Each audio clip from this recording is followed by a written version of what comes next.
Hello అండి. అందరూ ఎలా ఉన్నారు? నేనైతే చాలా బాగున్నాను. మీరు కూడా అందరూ బాగున్నారు కదా! బాగున్నారనే అనుకుంటున్నాను. బాగుండాలని మనస్ఫూర్తిగా కోరుకుంటాను. Welcome to my channel KBT lifestyle blogs. నేను మీ భారతిని. ఈరోజు వీడియోలో వంట కోసము మట్టి పాత్రలు అయితే కొంటున్నాను. అవి ఏ పాత్రలో ఈ వీడియోలో చూపిస్తున్నాను. ఇంకా మట్టి పాత్రలు కొన్ని తర్వాత హోటల్కి వెళ్ళి ఏమేమి తిన్నామో కూడా ఈ వీడియోలో చూపిస్తున్నాను. ఇంకా వంట పాత్రలు వండుకునే ముందు ఎలా సీజనింగ్ చేసుకోవాలో కూడా ఈ వీడియోలో చూపిస్తున్నాను. వీడియో లాస్ట్ వరకు చూసి మీకు ఈ వీడియో ఎలా అనిపించిందో కామెంట్లో చెప్పండి. వీడియో నచ్చితే లైక్ చేయండి. నా ఛానల్ ఫస్ట్ టైం చూస్తున్నట్టయితే ప్లీజ్ సబ్స్క్రైబ్ చేసుకుని సపోర్ట్ చేయండి. యూట్యూబ్ కొత్తగా ఇచ్చిన హైప్ కూడా ఖచ్చితంగా ఇవ్వండి. ఇంకా మేమైతే ఆత్మకూరు కరెక్ట్గా 5-5:30 ఈ టయానికి అయితే వెళ్ళాము. అంటే ఎండ మొత్తం పోయి కొద్దిగా వాతావరణం చల్లబడిన తర్వాత ఆత్మకూరు అయితే బయలుదేరాము. మా బాబునైతే తీసుకొని వెళ్ళలేదండి. వాడికి నిద్ర పుచ్చేసిన తర్వాత బయలుదేరేసి అయితే వెళ్ళాము.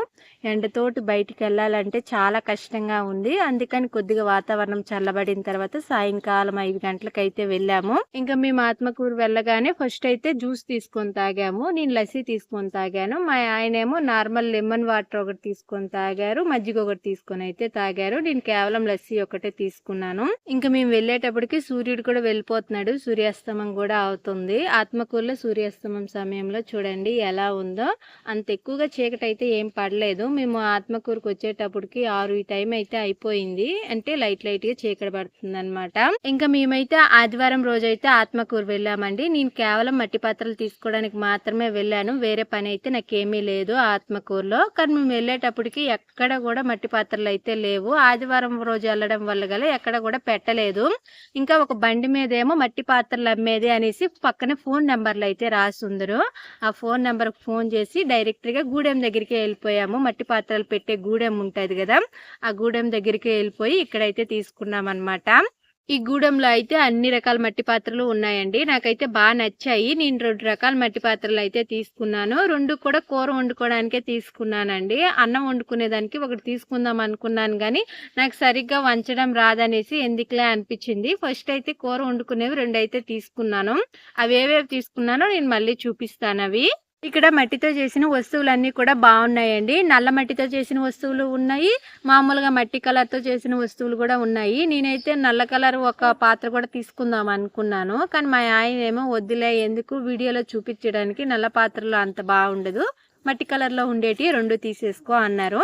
అందుకని నేను 2 కూడా మట్టి కలర్లో ఉండేటివే తీసుకున్నాను. చిన్న చిన్న చెంబుల నుండి బాటిళ్ళు అన్నీ కూడా ఉన్నాయి. కుండలు కూడా ఉన్నాయండి, మంచి మంచి కుండలు కూడా ఉన్నాయి. కొన్ని కుండలకైతే కిందకి పైప్ కూడా సెట్ చేస్తున్నారు. అంటే నీరు పోసుకున్న తర్వాత పైప్ ద్వారా మనం బయటికి తీసుకొని తాగడానికి కూడా బాగుంది ఆ కుండలు. చాలా వరకు చాలా మంది అయితే ఫ్రిడ్జ్ లో వాటర్ పెట్టేసుకొని బాటిల్స్ తో ఫ్రిడ్జ్ లో వాటర్ అయితే తాగుతూ ఉంటారు. ఫ్రిడ్జ్ లో వాటర్ తాగడం ఆరోగ్యానికి అంత మంచిది కాదండి. ఎండాకాలం ఉన్నన్నాళ్ళు వీలైనంత వరకు మట్టి కుండలు తీసుకొచ్చి మట్టి కుండల్లో నీరు పోసుకొని తాగడమే మంచిది. వీలైనంత వరకు ఫ్రిడ్జ్ లో వాటర్ అవాయిడ్ చేయడం మంచిదండి. ఫ్రిడ్జ్ లో వాటర్ అంత మంచిది కాదు. నాకైతే పెద్దగా పడవు. ఎప్పుడైనా ఒకసారి ఫ్రిడ్జ్ లో వాటర్ తాగినా సరే ఎందుకో జలుబు చేసేసినట్టుగా గొంతు దగ్గర మొత్తం నొప్పిగా అనిపిస్తుంది.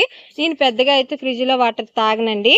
ఇంక ఇక్కడ చూపిస్తున్నాను చూడండి. ఈ కుండకైతే పైప్ సెట్ చేసి ఉన్నారు. ఈ కుండ అయితే చూడడానికి మొత్తం బాగానే ఉంది కానీ కిందకి కొద్దిగా క్రాక్ అయితే ఇచ్చేసి ఉంది. ఈ కుండ చెడిపోయింది అనేసి ఆ కుండలు అమ్మేవాడే చెప్పాడు. చెడిపోయిందని మనకి ఎలా తెలుస్తుంది అంటే, కుండని వెనక పక్క తిప్పేసి వేలుకున్న ముడుకుతోని వెనక పక్క నుండి గట్టిగా కొట్టామనుకోండి, ఆ కుండ నుండి బయట నుండి సౌండ్ రాకుండా లోపల నుండి వచ్చినట్టుగా కొద్దిగా సౌండ్ డిఫరెంట్ గా వినిపిస్తుంది.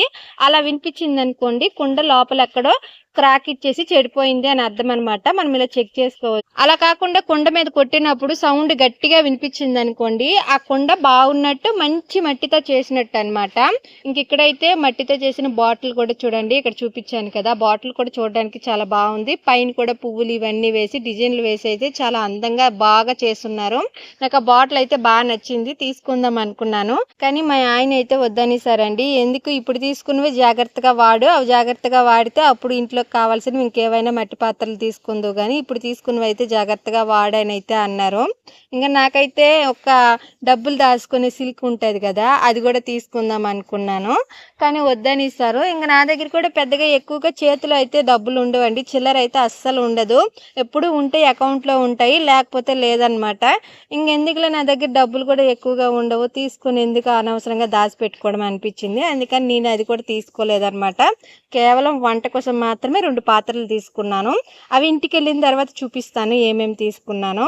అక్కడ గూడెం దగ్గర వీడియో తీయడానికి అయితే అంత వీలు కాలేదు, అందుకని మీకు అక్కడే చూపించలేదన్నమాట. ఇంకా నేను మట్టి పాత్రలు తీసుకోవడం అయిపోయిన తర్వాత బయట తినడానికి అయితే హోటల్కి వెళ్ళాము. నార్మల్గా నేను ఎప్పుడు బయటికి వెళ్ళినా సరే ఏదో ఒకటి తినేసే రావాలనిపిస్తుంది. నేను ఎక్కువ సార్లు అయితే ఎక్కడికి బయటికి వెళ్ళనండి, కానీ వెళ్ళిన ప్రతిసారి మాత్రం ఖచ్చితంగా బయట ఏదో ఒకటి తినేసి రావాలనిపిస్తుంది. ఇంకా మా ఆయన అయితే ఇప్పుడు వద్దులే చీకటి అయిపోయింది ఇంటికి వెళ్ళిపోదుమా అని అన్నారు. ఇంకా నేనైతే ఖచ్చితంగా నాకు ఏదో ఒకటి తినిపించేసే తీసుకొని వెళ్ళు, నేను ఎప్పుడో ఒకసారి బయటకు వస్తాను కదా, ఏదైనా తినిపించేసి తీసుకుని వెళ్ళని అయితే అడిగాను. ఇంకా మా ఆయన ఏమో హోటల్కి తీసుకొచ్చారండి. నాకెందుకో బయటికి ఎప్పుడు వచ్చినా సరే ఏదో ఒకటి తినేసి ఇంటికి వెళ్ళాలి అనిపిస్తుంది.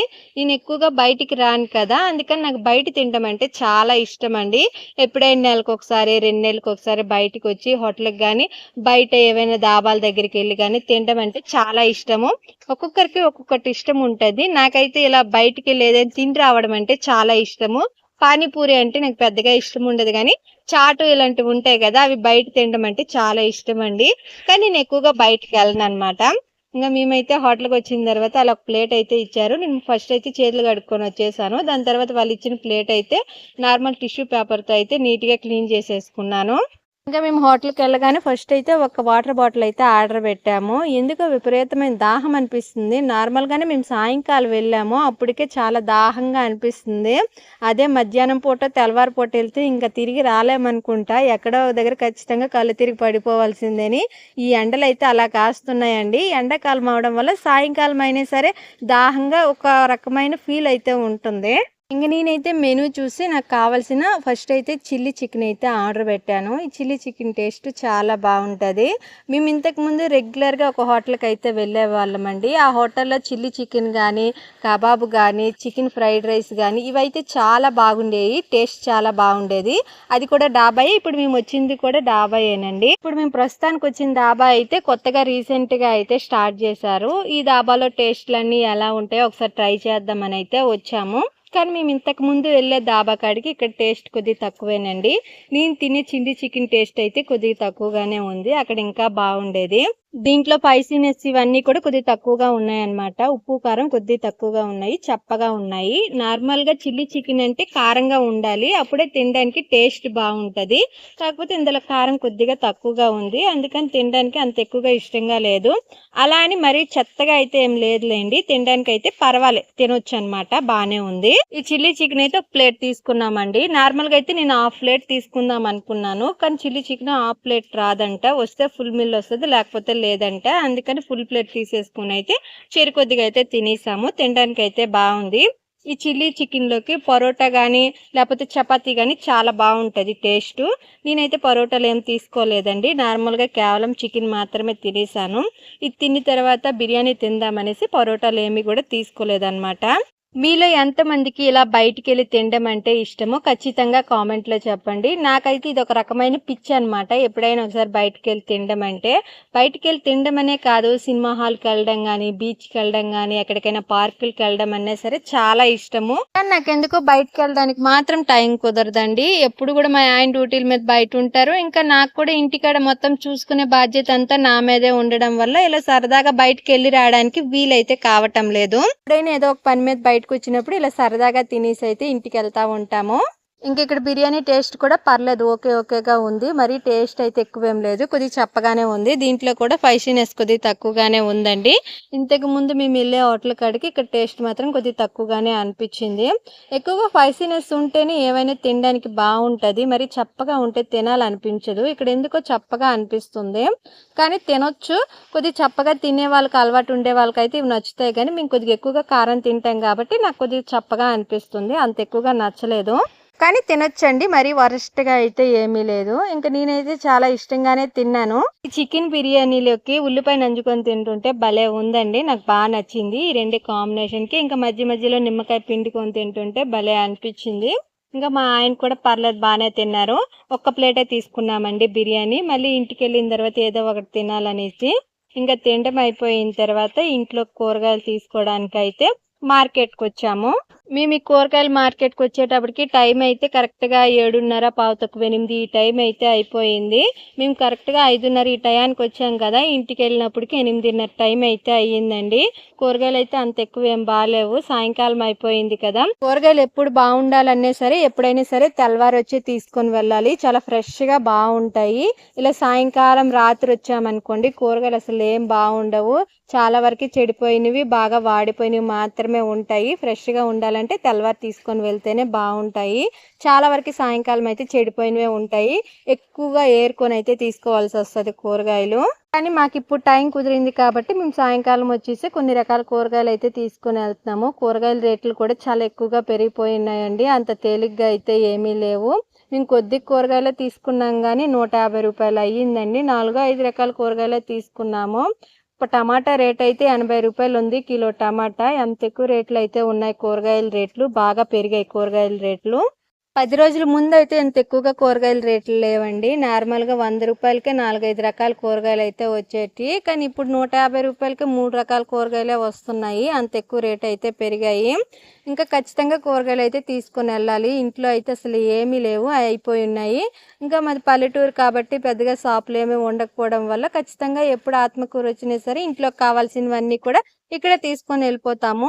ఇంక నేనైతే ఒక క్యాబేజీ తీసుకుందాం అనుకున్నాను. కానీ క్యాబేజీలు మాత్రం అసలు ఏం బాలేవండి. కొద్ది కొద్దిగా అక్కడక్కడైతే చెడిపోయినట్టుగా అయిపోయున్నాయి. ఇంకా బీరకాయలు కూడా బాగా వాడిపోయినట్టుగా అయిపోయున్నాయి. ఇంకా వేరే దగ్గరికెళ్ళేసి ఒక క్యాబేజీని, కొద్దిగా అల్లము, ఒక 4 మునక్కాయలున్ని, ఒక దోసకాయ అయితే తీసుకున్నాము. మా ఇంట్లో దోసకాయ పప్పు చాలా ఇష్టంగా తింటారండి. అందుకని నేను ఎప్పుడొచ్చినా సరే దోసకాయ అయితే తీసుకుంటాను. వంకాయలైతే అసలు ఏమీ బాలేవు. ఎక్కువగా పుచ్చిపోయినట్టుగా, ఎక్కువగా వాడిపోయినట్టుగా అందుకని అవేమీ తీసుకోలేదు. ఒక అరకిలో దాకా అయితే టమాటా తీసుకున్నాను. టమాటా రేట్ ఎక్కువగా ఉందనేసి ఒక అరకిలో మాత్రమే తీసుకున్నాను టమాటా. ఇంకా కూరగాయలు తీసుకోవడం అయిపోయిన తర్వాత మా ఆయనేమో ఫోన్‌పే ద్వారా అయితే డబ్బులు వేసేశారు. ఇంకా ఆత్మకూరులో ఇంకొద్ది చిన్న చిన్న పనులున్ను అవన్నీ చూసేసుకొనైతే ఇంటికైతే వచ్చేసాము. 8, 8:30 ఈ టయానికైతే. నేను వంట కోసం తీసుకున్న మట్టి పాత్రలైతే ఇవేనండి. 2 రకాల మట్టి పాత్రలైతే తీసుకున్నాను. వాటి మీద మూతలు కూడా తీసుకున్నాననమాట. చిన్నది ఒక మట్టి పాత్ర తీసుకున్నాను. కొద్దిగా వెడల్పుగా పెద్దగా ఉండేది మట్టి పాత్ర ఒకటైతే తీసుకున్నాను. ఇప్పుడు చేతిలో పట్టుకున్నాను చూసారా, ఇది పెద్ద పాత్ర. ఇందాక చూపించింది చిన్న పాత్ర అనమాట. ఈ 2 కలిపేసి 500 అయితే అయ్యాయండి.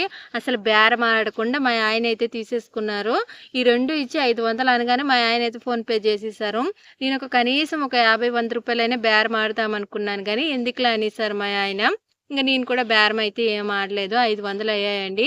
ఈ పెద్దదైతే 300 తీసుకున్నాడు. చిన్నదైతే 200 తీసుకున్నాడు. మొత్తం కలిపి 500 అయితే అయ్యాయి. ఈ మట్టి పాత్రల రేటు కూడా బాగా ఎక్కువగానే ఉన్నాయండి. అంత తక్కువేం లేవు. బానే ఉన్నాయి. కానీ ఖచ్చితంగా తీసుకోవాలని అయితే నేను అనుకున్నాను కాబట్టి 2 రకాలైతే తీసుకున్నాను. నేను ఈ మట్టి పాత్రలు బాగా వాడగలను అనిపిస్తే ఇంకొన్ని మట్టి పాత్రలు అయితే ఖచ్చితంగా తీసుకుంటాను. ఇంకిప్పుడైతే ఈ కుండల్ని నేను ఎలా సీజనింగ్ చేసుకుంటానో చూపిస్తున్నాను. ఈ మట్టి పాత్రలు కొన్ని వెంటనే కొన్నట్టుగా అలా ఉండకూడదు. కొద్దిగా సీజనింగ్ చేసుకోవాలి. సీజనింగ్ చేసుకోకుండా మట్టి పాత్రలో డైరెక్ట్‌గా వండేసామనుకోండి, మనం వంట చేసిన వంటకాలు టేస్ట్ కొద్దిగా డిఫరెంట్‌గా మట్టి వాసన వచ్చినట్టుగా అనిపిస్తాయి. అలా రాకుండా ఉండాలంటే ఖచ్చితంగా ఇక్కడ నేను చెప్పినట్టుగా సీజనింగ్ చేసుకోవాలి. ఇంక నేను ఈ మట్టి పాత్రలు ఇంటికి తీసుకురాగానే తొట్టిలో వేసేసి ఒక రాత్రి మొత్తం అయితే నానబెట్టాను. ఇలా నానబెట్టడం వల్ల మట్టి పాత్రలు బాగా నీటినైతే పీల్చుకుంటాయి. నీటిని పీల్చుకోవడం వల్ల గట్టిగా ఉంటాయి అన్నమాట పాత్రలు. ఈ మట్టి పాత్రలు నీటిలో 24 గంటల సేపు అయినా నానబెట్టాలి. లేకపోతే ఒక రాత్రి అంతా అయినా నానబెట్టుకోవాలి. నేనైతే రాత్రి మొత్తం అయితే నానబెట్టుకున్నాను. ఇంక నేను ఆత్మకూరు వెళ్ళక ముందు అయితే ఇంట్లో పనులన్నీ ఎలా చేసుకొని దాని తర్వాత ఆత్మకూరు వెళ్ళానో చెప్తున్నాను అనమాట. ఫస్ట్ అయితే ఇంటి ముందు మొత్తము వాకిలి చిమ్మేసుకొని కల్లాపు జల్లి చిన్న ముగ్గు వేసేసుకున్నాను. దాని తర్వాత అయితే బట్టలన్నీ తీసేసి బయట పెట్టేసుకొని మడత అయితే పెట్టేసుకుంటున్నాను. ఈ ఇంట్లో పనులన్నీ కూడా 3:30 ఈ టయానికి చేయడం అయితే స్టార్ట్ చేశాను. అంటే సాయంకాలం మళ్ళీ ఆత్మకూరుకు వెళ్ళే పని ఉందనేసి కొద్దిగా తొందరగానే నిద్ర లేచి అయితే పనులన్నీ స్టార్ట్ చేశాను అనమాట. సాయంకాలం పనులు అయితే పెద్దగా ఎక్కువగా ఏమీ లేకపోయిందిలేండి, కొద్దిగా తక్కువగానే ఉన్ను. అంటే మధ్యాహ్నమే వంట మొత్తం అయితే కంప్లీట్ అయిపోయింది. మళ్ళీ సాయంకాలం వంట చేయాల్సిన పని అయితే ఏమీ లేకున్ను. అన్నం వరకైతే కుక్కర్‌లో వేడివేడిగా పెట్టేశాను. ఆత్మకూరు వెళ్ళకముందే పెట్టేశాను. ఆత్మకూరు నుండి వచ్చిన తర్వాత అందరము తినేసామనమాట. నాకు ఇంట్లో పనులన్నీ కూడా పెద్దగా టైం అయితే ఏమీ పట్టలేదు గానీ, మా బాబుని నిద్రపుచ్చడానికైతే సాయంకాలం నాకు కొద్దిగా టైం ఎక్కువ పట్టింది. అంటే సరిగ్గా నిద్రపోలేదనమాట వాడు. నార్మల్‌గా అయితే రోజు కూడా 2, 2:30 ఈ టయానికైతే నిద్రపోయేవాడు. కానీ మేము ఆత్మకూరు వెళ్ళిన రోజు మాత్రము 4 దాకా అయితే అసలు నిద్రే పోలేదు. 4 గంటలకైతే చిన్నగా జోకొట్టేసి అయితే నిద్రపుచ్చాను. వాడు నిద్రపోయిన తర్వాత ఆత్మకూరు వెళ్ళాలని అయితే అనుకున్నామండి. వాడినైతే తీసుకొని వెళ్ళాలి అని అనుకోలేదు. ఎందుకంటే మేము వెళ్ళిన ప్రతి దగ్గరికి కూడా బాబుని కూడా తిప్పాల్సి వస్తుంది. అలా తిప్పుతుంటే వాడు కొద్దిగా అలసిపోయినట్టుగా అయిపోతున్నాడు ఇంటికి వచ్చేటప్పటికి. కానీ మాతో బయటికి రావడానికి వాడికి చాలా అంటే చాలా సరదా అండి. కానీ ఇంటికి వచ్చినప్పటికి మాత్రం బాగా అలసిపోతున్నాడు. ఎందుకులే అంత ఎక్కువగా అలిపించడం అనిపించింది. అదిగాక మధ్యాహ్నం నిద్రపోలేదు. మధ్యాహ్నం నిద్రకు పోకపోయాడనుకోండి, ఇంకా వెళ్తున్న మధ్య దారిలోనే నిద్రపోతాడనమాట. ఇంక నేను ఎత్తుకొని అయితే వాడిని తిప్పాలి ఎక్కడికెళ్తే అక్కడికి. అందుకని వాడిని నిద్ర పుచ్చేసిన తర్వాత మేము ఆత్మకూరు అయితే వెళ్ళాము. ఇంక నేనైతే సాయంకాలం గిన్నెలు ఇవన్నీ ఉంటాయి కదా, అవన్నీ కూడా దోమేసుకొని అన్ని పనులు కంప్లీట్ చేసేసుకున్న తర్వాతే బయటికెళ్ళాము.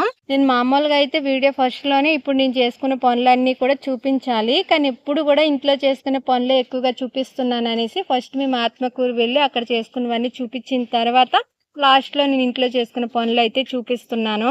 ఇంక ఇంట్లో పనులు అయిపోయిన తర్వాత ఆత్మకూరు అయితే వెళ్ళామన్నమాట.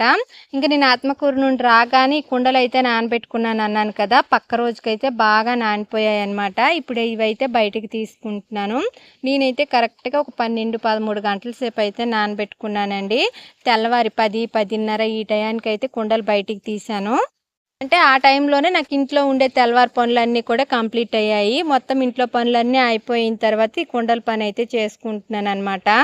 ఇవైతే కొద్దిగా జాగ్రత్తగా పట్టుకొని జాగ్రత్తగా తీయాల్సి వస్తుంది. మట్టి పాత్రలు కదా, ఏదైనా పొరపాటున తగిలిందనుకోండి పళ్ళు నిరిగిపోతాయి ఖచ్చితంగా. కొద్దిగా జాగ్రత్తగా వాడుకోవాలి. నా చేతిలో అయితే ఎక్కువగా వస్తువులు జారి పడతా ఉంటాయండి. మట్టి పాత్రలు అయితే అసలు ఎక్కువగా నిలవు నా చేతిలో. కానీ చాలా రోజుల నుండి మట్టి పాత్రలో వండుకోవాలనేసి అయితే నాకు అనిపిస్తుంది. అందుకనైతే 2 అంటే 2 తీసుకున్నాను. ఇవి బాగా వాడగలను అనిపించినప్పుడే ఇంకొద్దిగా ఎక్కువైతే తీసుకుంటాను. ఇవి వాడైతే ఫస్ట్ చూస్తాను. ఇంక ఈ మట్టి పాత్రలు అయితే ఒక రాత్రి మొత్తం నానబెట్టుకున్నాను కదా, ఇంకా బయటికి తీసేసిన తర్వాత బియ్యం కడిగిన నీరుతో అయినా లేకపోతే బియ్యము ఉడకేసి గింజి వార్చుకుంటాం కదా, ఆ గింజి వాటర్ అయినా ఈ పాత్రలో వేసేసి ఆ గింజి అయినా బియ్యం కడిగిన నీరైనా బాగా తెర్లి కాగనివ్వాలన్నమాట, మరగనివ్వాలి. ఇంక నేనైతే కట్టెల పొయ్యి మీద బియ్యం కడిగిన నీరు వేసేసి మరగనిద్దామనేసి ఫస్ట్ అయితే ఈ పాత్రలకి మామూలుగా పొయ్యిలో ఉండే బూడిదని వెనక పక్క అయితే పూసుకుంటున్నాను. మసి ఎక్కువగా కాకుండా ఉంటుందని, అంటే దోమిన తర్వాత మసి ఈజీగా వదిలిపోతుంది అనేసి ఇలా అయితే రాసుకున్నాను అనమాట బూడిద. నార్మల్గా గ్యాస్ మీదే మనము బియ్యం కడిగిన నీరు మరగేయాలి ఈ మట్టి పాత్రలో అనుకుంటే బూడిదేమి పూయాల్సిన అవసరం లేదు.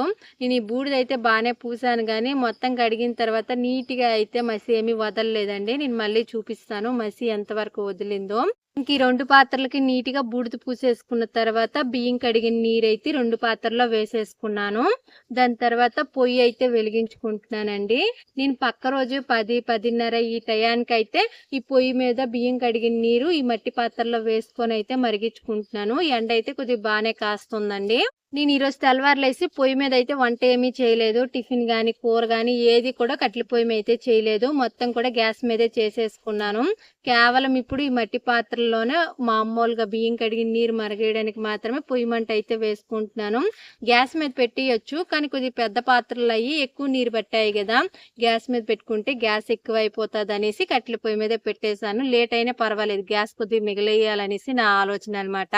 ఈ బియ్యం కడిగిన నీరు మరగేయడం కూడా 5 నిమిషాలు 10 నిమిషాలు కాకుండా ఒక 20 నిమిషాలు 25 నిమిషాలు అయితే మరగేయాలి. కొద్దిగా ఎక్కువ టైమే మరగేయాలి. ఇలా బియ్యం కడిగిన నీరుతో మరగేసామనుకోండి ఈ మట్టి పాత్రలు చాలా గట్టిగా పడతాయి అనమాట, గట్టి పడతాయి. అంటే వంట చేసుకోవడానికి కూడా కరెక్ట్గా తయారవుతాయి అనమాట. అందుకని ఫస్ట్ వంట చేసుకునే ముందు మనం ఏ కర్రీ వండుకునే ముందు అయినా సరే ఇలా సీజనింగ్ అయితే చేసుకోవాలి. బియ్యం కడిగిన నీరుతో కానీ గంజి నీరుతో కానీ మరగేసుకొని అయితే చేసుకోవాలన్నమాట. అది కూడా ఈ మట్టి పాత్రలు కొన్ని ఫస్ట్లోనే ఒక్కసారి చేసుకుంటే సరిపోతుంది, ప్రతిసారి ఏమి చేయనవసరం లేదు. ఇంకా నేనైతే బాగా మరగనిచ్చానండి. బియ్యం కడిగిన నీరైతే చూడండి ఎలా తెర్లు కాగుతున్నాయో. నాకు ఈ బియ్యం కడిగిన నీరు మరిగేయడానికి దగ్గరగా గంటన్నర టైం పట్టింది 2 పాత్రల్లో చేయడానికి. అంటే 2 పాత్రలలో కూడా నేను ఒక అరగంట సేపు అయితే మరిగేసాననమాట. ఫస్ట్ ఒక పాత్రలో బియ్యం కడిగిన నీరు మరిగిన తర్వాత ఆ పాత్రని కిందకి దించేసి కొద్దిగా నిదానంగా దించుకోవాలి. జాగ్రత్తగా చేయాలండి. మట్టి పాత్రలో చేసేటప్పుడు మాత్రము నాకు కొద్దిగా భయంగానే అనిపిస్తుంది. జారి పడిపోతుందేమో అనేసి. అంటే జాగ్రత్తగా ఎక్కువగా చేసినప్పుడు కొద్దిగా భయం ఎక్కువ ఉంటదనమాట. ఇంకా ఫస్ట్ ఒక పాత్రని కిందకి దించేసిన తర్వాత ఇంకో పాత్ర చిన్నది ఉన్నది కదా మట్టి పాత్ర, అది కూడా పొయ్యి మీద పెట్టేసుకొని ఆ నీరు కూడా బాగా తెరలి కాగనించేసుకొని అవి కూడా దించేసిన తరువాత మనం ఆ నీరు మొత్తం పూర్తిగా మట్టి పాత్రలోనే చల్లారి పడేంత వరకు పక్కన పెట్టేసుకున్న తర్వాత ఆ నీరు పారేసుకొని మళ్ళీ ఆ పాత్రలు అయితే దోముకోవాలన్నమాట. ఈ పాత్రలు దోముకునేది కూడా మామూలుగా గిన్నెలు దోమే సబ్బుతో అయితే దోముకోకూడదంట.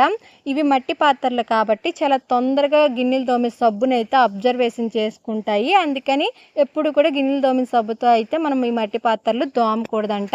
నార్మల్గా బూడిద ఉంటే బూడిదతో దోముకోవాలి. నేనైతే బూడిదతోనే దోమేసుకున్నానండి.